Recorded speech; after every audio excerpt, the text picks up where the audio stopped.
Assalamualaikum warahmatullahi taala wabarakatuh.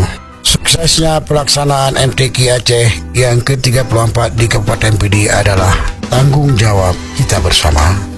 Saya Bupati Pidi Roni Ahmad mengajak seluruh masyarakat Kabupaten Pidi, mari kita sukseskan pelaksanaannya dari tanggal 20 sampai 28 September 2019. Sekaligus kita berupaya semaksimal mungkin menjadi tuan rumah yang baik bagi para tamu kita.